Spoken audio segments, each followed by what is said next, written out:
The Russian offensive in Ukraine has entered the 11th day, with shelling continuing in the port city of Mariupol. Tens of thousands of people are at risk in other major cities as well, including a capital, Kyiv.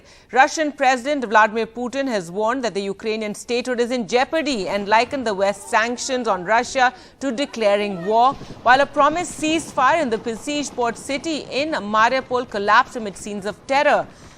Ukrainian President Zelensky made a desperate plea for Eastern Europe to provide Russian-made aircraft to Ukraine during a call with US senators.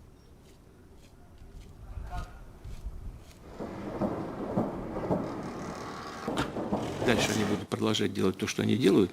Я уже тоже об этом говорил. Они ставят вообще под вопрос будущность украинской государственности. И если это произойдет, это будет целиком и полностью на их совести. Well, let's go across to NDTV's Vishnu Som, who joins us from Ukraine, from Lviv. Vishnu, what is the latest you can share with us? Well, there appears to be a bit of a lull as far as the fighting overall is concerned in parts of Ukraine. But I think the sense is that this is a lull before a storm. The question is, how soon does Russia plan a major offensive?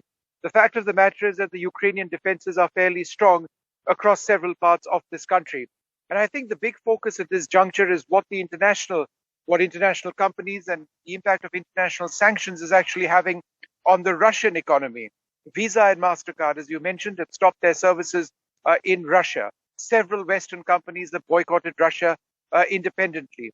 And I think that's one of the reasons why the Russian President Vladimir Putin actually upped the ante a great deal when he said that at this stage, given Ukraine's belligerence and their refusal to concede at all, the very issue of statehood of Ukraine itself is in question.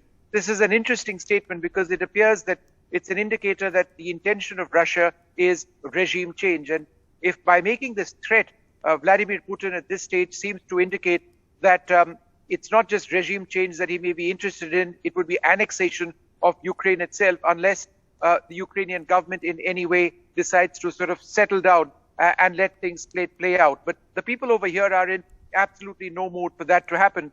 In fact, in a little while earlier, I actually saw a place where they've started to, for the last couple of days, sow camouflage nets. And they've made huge camouflage nets, and we'll be bringing you that report in a little while from now. So that's the situation on the ground. Tomorrow, remember, very important talks. Another round of peace talks are expected. Will that actually achieve anything? So far, there's been very little which has been achieved. Even the talk on humanitarian corridors, as you mentioned, has not really worked out, because there was shelling even in those areas which were declared green corridors.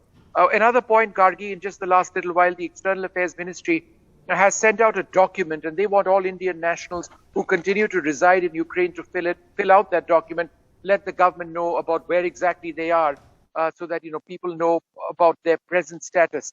So those are some of the key points in Ukraine today. Gargi.